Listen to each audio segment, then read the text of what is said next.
getting up in age, I thought you would maybe be slowing down, but Super Bowl week, you were absolutely everywhere, every single day, and you had a big announcement during Super Bowl week. Talk about the legacy the Manning family is now going to live on in New Orleans forever. Oh, well, we were just honored that Children's Hospital chose to include our name in their title. My boys have been active with Children's Hospitals. 17 years ago, they dedicated Peyton Manning Children's Hospital in Indianapolis. Eli kind of fed off that, did Eli Manning Children's Clinics at the med school in Jackson, Mississippi, University of Mississippi Med School, and then got real involved up in New Jersey, Hackensack. Had a campaign called Tackle Kids Cancer, where they raised $25 million. So proud of them. So I guess it was time for Cooper and I to get involved with Children's Hospital. But it's a wonderful institution, 70 years old. Everybody, I can't tell you that people on the street have come up to me since then, and so many people just have a connection there. So they have a wonderful leadership team there, strong, and a lot of great things happening. So we're privileged to be involved. At the Super Bowl, you were at the Tulane Book Festival, and you were telling some stories about your days in your infancy time with the New Orleans Saints. I think people would be blown away to know that the 1971 NFL Draft did not take place in New York at Radio City Music Hall. Run us through your draft day in 1971. I always got a kick out of Peyton and Eli's buddies or some players in this era saying, well, Mr. Manning, you went to New York. You were the second pick. You were in New York for the draft. Well, there was no New York.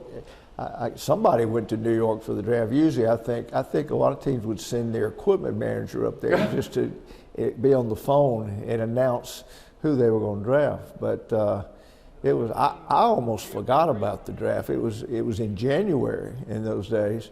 And Olivia and I were kind of at a busy time. I'd played in the Gator Bowl on January 2nd. We went to Hawaii for the Hula Bowl. Her parents, my mother went. We came back, Olivia and I took midterm exams, and we had planned our wedding because we didn't know what the summer was going to be like. So we'd planned our wedding in January. So we got married on the 21st of January. I remember that date.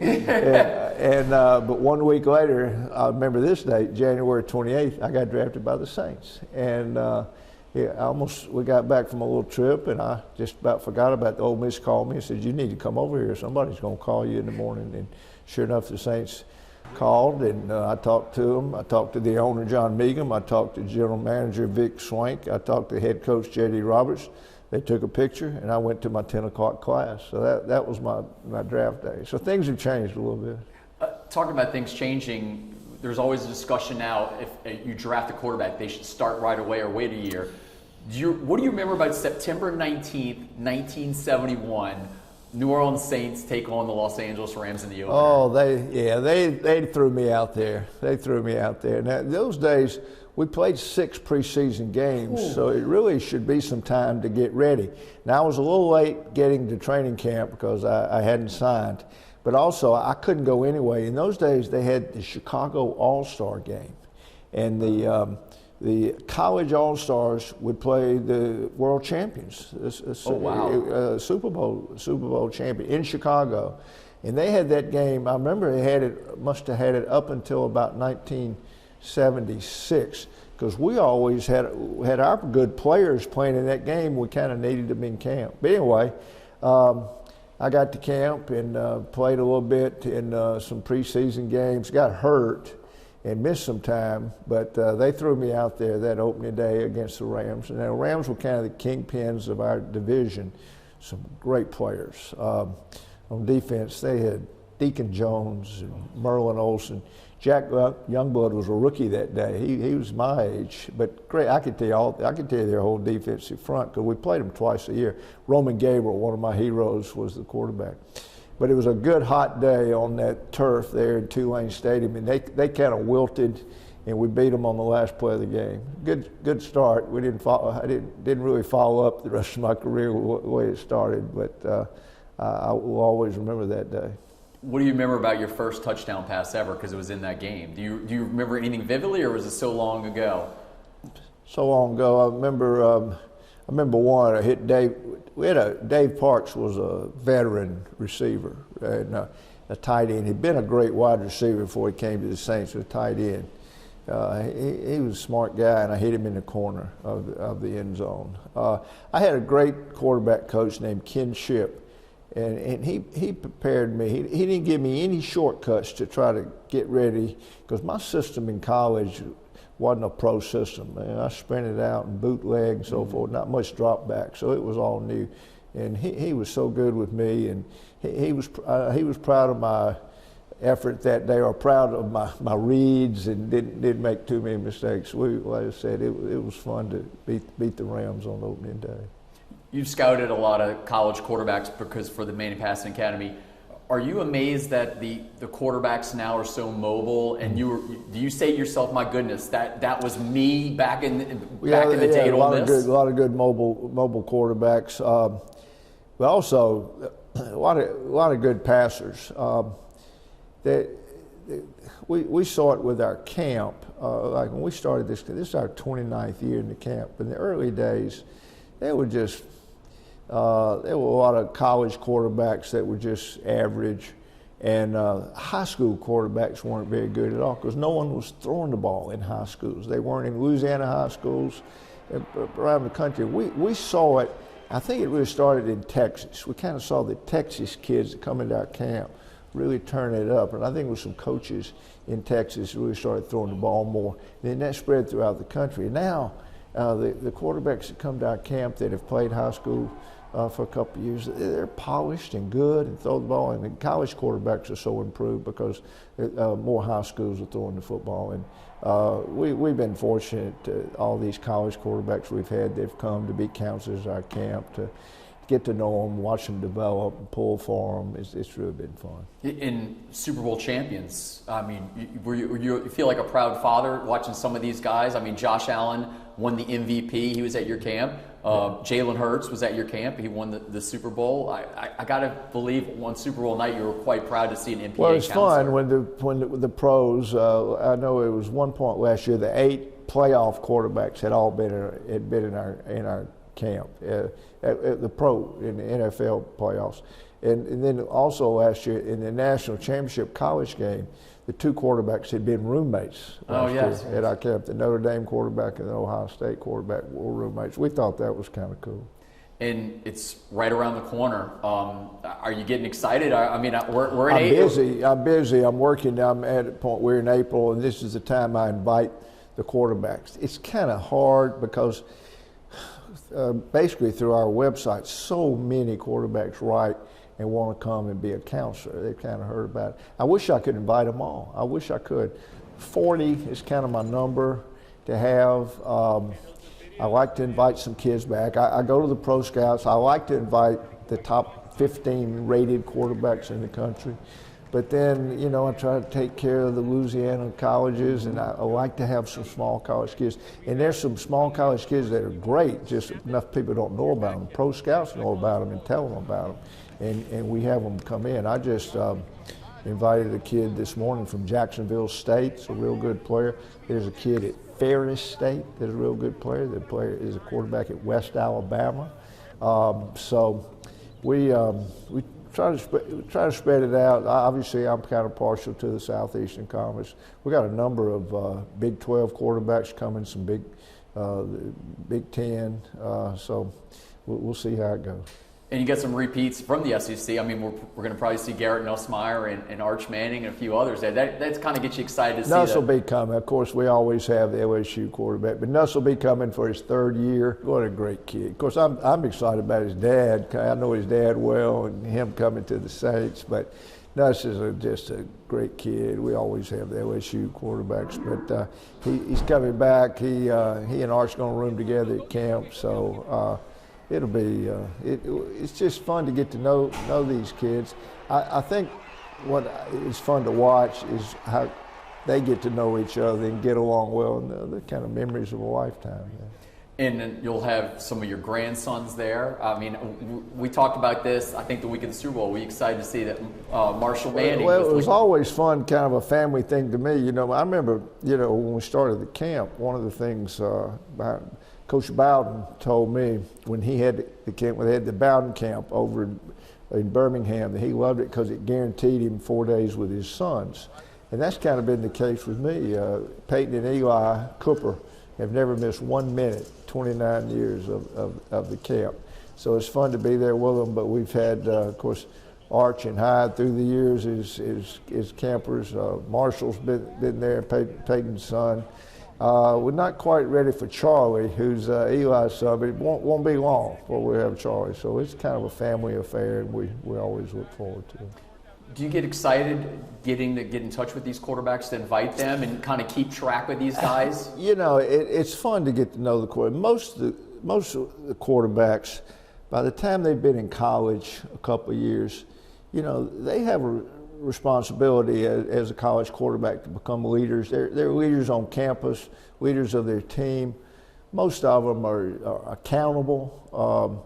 They want to be there. They want to spend some time with Peyton and Eli, but they're great help in our high school campers. And you can imagine these high school campers who come from all over the country, but you know they work underneath, say, a Jarrett Nussmeier, and then they see him on TV during the season. And that's a big thrill for them. So it's worked out well. It's been fun to. We've come a long way since that first camp. We had 2 college quarterbacks, Peyton Manning and Jake Delhomme. That was the only 2 we had. So to have 40 from all over the country is pretty cool. I would assume that this is the strongest the Manning Pass Academy has ever been. I mean, you have a huge group of fields at Nichols there. The enrollment, the quarterbacks there. Is Manning Pass Academy like at one of its greatest you know, points? People forget, we were 1 year at Tulane, and we Buddy Tevens was the coach at Tulane. He and I started it, and God bless, we miss Buddy Tevens. And Buddy stayed with me all those years, and after we went over to Hammond, and they treated us great at Southeastern. We were there 9 years, then moved to Thibodeau. So I think this is our 19th year. At Nichols State. They do a great job for us, just support our camp. The people are so nice. Governor Jindal, when he was in office, helped us in a 10-acre field we had out there to have more fields. Had to get that kind of ready. So we've had so much support and help throughout just people in Louisiana, but we wanted to keep it, and we've had some chances to move other places. We wanted to keep it in Louisiana, and proud that we've been able to do that. And you always get the opportunity to see your boys playing out there. Somebody asked me this the other day, and I think that you have more insight than anybody. Cooper Manning, if he played at Ole Miss, if he didn't have his spinal stenosis, I think he would have been a pretty good wide receiver at Ole Miss. Cooper would have been a good player. Cooper was a good route runner. He caught everything. Cooper caught everything.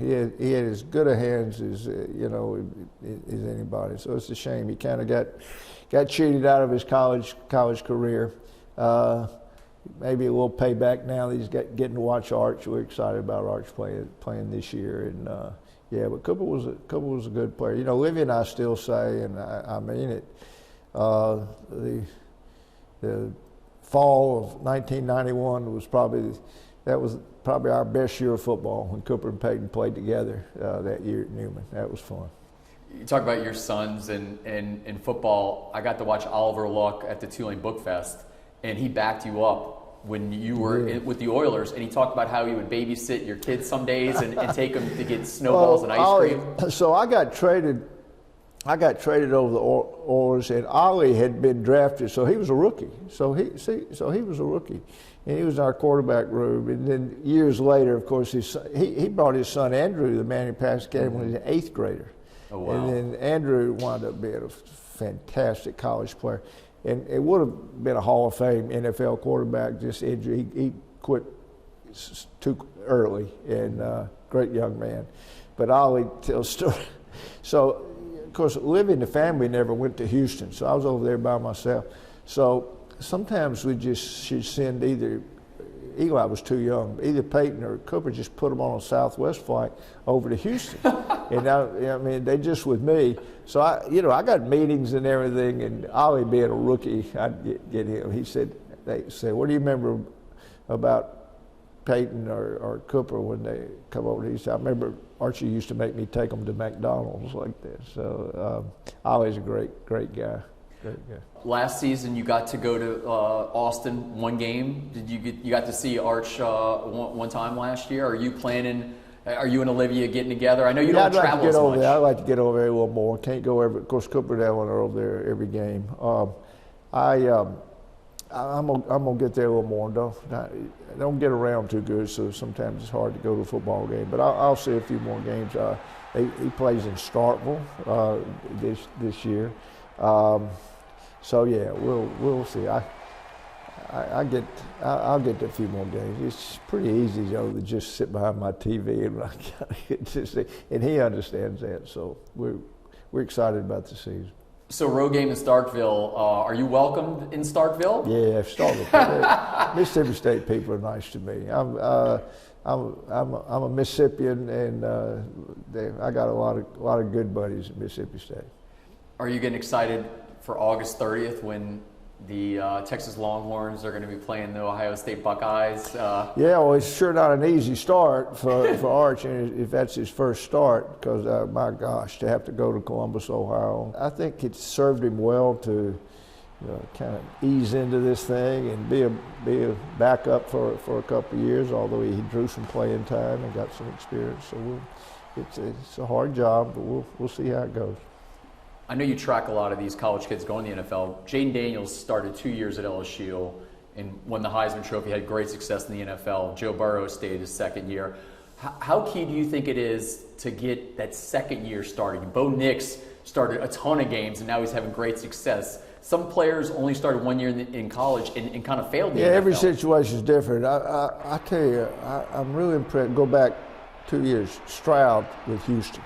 I thought he had as good a rookie year as I've ever seen a quarterback have. I was so impressed. Now, we didn't have him at camp. He couldn't come at the last minute.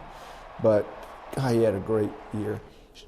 He stumbled a little bit in his second year, but that happens, and that's kind of natural. But then Jaden Daniels probably topped what Stroud did. I mean, it's just phenomenal rookie year. And the same thing for Bo Nix, and Sean Payton, he picked Bo Nix. He was the sixth out of that great quarterback class to go. But Sean Payton knew that's the guy he wanted. He did a good job developing him. Bo played really good football, and I think he's got a great future. So a lot of good young. And then Joe Burrow is so good. The Bengals got to help him out. He's such a great player. It's fun to follow these guys. Peyton's Omaha Productions got another quarterback thing coming. They followed Joe Burrow the whole year. Mm-hmm. Who else? Jared Goff, and I think they did Kirk Cousins again, which is a good story there. Tough story. I don't know what Kirk went through, and then I think he's lining up to follow 3 more quarterbacks this year. So it's fun to watch that quarterback show. Everybody just remembers you with the Saints, but a lot of people forget that you were with the Oilers and then you finished your career with the Vikings. Didn't much happen there. I got traded over to the Oilers, and I was going to play, and we went on strike. I dressed out one game, and we went on strike for 7-8 weeks. A long strike in 1983, and so 82, I guess. I went back, finished the season. We weren't too good, and then the next year I win the starting job, and I'd played for Bud Grant, a Pro Bowl, and Tommy Kramer was the quarterback of the Minnesota Vikings. Blew his knee out, so Bud traded for me. Dave Casper and I got traded together up to Minnesota, so went up there, and it was kind of a good experience. I had a illness. It wasn't an injury. I had a thyroid problem and didn't get to play much. But went back the next year, and it was fine. It kind of made it easy to retire. It was time, but I enjoyed my time in Minnesota and Houston. When you finished in Minnesota, what was that first year like not having football? I mean, you had football your entire life. Like, did you have? Were you like freaking out for a moment? Like, what am I going to do now? I always worried about it, and I was ready. I never looked back. So I got something happened, and they asked me to help out, do it broadcasting the Saints games, and I did. I enjoyed it, and it didn't make me miss. It didn't make me miss football. I was done, and so I did that for a long time. But when he went to the pros, I gave it up. I had a good reason. When Jim Henderson and I did games, I would always give the scores of the other games and kind of what was going on in the game. And I said, Peyton's going to the Indianapolis Colts. I said, I am not going to be doing a Saints game, giving scores of the Colts game and saying, Peyton Manning just threw an interception. I said, I'm not doing that, so I quit. Easy enough there. Getting to watch Peyton and Eli, and now you're watching Arch, and you might be watching Marshall in the future. How much pride and happiness does that give you? Oh, we've just been blessed. Poor Olivia has been to so many ball games in her life. You go back thinking about all the baseball and crummy gyms that we went in, and the boys playing so many sports and everything, but it's been fun. Our children, I don't like the perception that we tried to raise quarterbacks. We did not. We really just tried to raise kids, and they like sports. They worked there, and they were fortunate enough to advance. So it's been a fun journey. We've sure enjoyed it. So Manning Pass Academy is going to be 29th year this year. You have a hospital named after you now. What's in the future for Archie and Olivia Manning? Well, I call Olivia and I won't talk about how old Olivia is. I turned 75 last year. I'll be 76 this year. I call it the fourth quarter, but trying to maintain good health and enjoy our friends and family and just keep on trucking. Keep on trucking. No high school games for a little while though. Now, I mean, you were I felt like a fixture at Newman football games on Friday nights when Arch and Hyde were on the team there. But there's like a gap now, or unless you decide to go see Marshall in Denver. But we'll still see. I got a couple of good little buddies of Hyde and Arch who are still playing at Newman. We'll still grab some games. I like to go. I like to support. I may go to some other high school football. I love to see a high school game on Friday night. And if we're here, Tulane, I'm really good friends with Coach Summerall at Tulane, pull for them. Except they go to Oxford one day. That's actually Ole Miss hosts Tulane and LSU back to back this year. So we'll try to catch some of those games, and hopefully we'll be able to avoid hurricanes and have a good fall here in New Orleans. You don't watch film anymore, do you? No, I don't watch film. Also.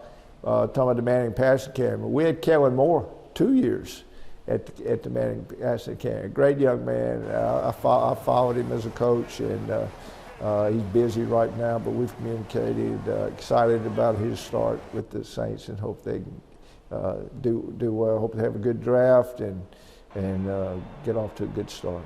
Do you live and die with the Saints as much as you used to, or you just have so much else? I'll always pull for the Saints, and they're my team. I like to watch. I don't go to many games, but I love to watch them. Olivia, it's still something special about the Colts and the Broncos and the Giants. The fact that the boys played there, and we cherished the good times that they had there, and they were good times. So it's fun to follow all different teams. And in the future, you might have another NFL quarterback. When people ask you about Arch's future, do you tell them just to slow down and relax and wait? I think you just kind of take it. You don't know. You hope he can stay healthy. And he's the main thing. I think every young person needs, regardless of whether you play in sports or not, but you should have a good college experience. That's what I want for Arch and Hyde right now, who are in college. My granddaughter May's finishing college and then at university. She's had a great, wonderful college experience, and that makes me feel good. So I hope the same thing for Arch and Hyde. Are you thankful there was no social media at Ole Miss in the 1960s and 70s? You don't have to worry about Twitter and Facebook and Instagram. Don't do much of that. I troll Instagram a little bit, but I really don't even know how to work it, so I'm not really a social media guy. So you're glad there was no camera phones. I mean, were pictures even in black or in color back in in the 60s and 70s when you were playing. Yeah. Things have changed a lot. I'm still really involved with college football. I'm still chairman of the board of the National Football Foundation College Hall of Fame. I always said we're about what's good about the game, and college football has just changed so much, and we need some help there. We got to get a little more regulation there and get things under control. So I hope we can. Do you think you would have got a good NIL deal at Ole Miss back in the 60s? Yeah, you never know that. We got $15 a month for laundry money, and it'd be a long line at the athletic office to get that $15. So things have changed. And finally, you talk about things have changed. Do you remember what you got on your rookie contract with the New Orleans Saints? Do you remember the financial numbers on that contract? So I signed a 5-year contract. It was the largest contract any rookie had ever signed at the time. So it was for a total of $410,000. So a 5-year contract. So my salaries, I didn't finish that contract. I redid another one, but my salaries were actually $30,000, 30, 40, 50, 60, 70. Those are my salaries my first 5 years of pro football. Things have changed. Thank you, Archie. Okay.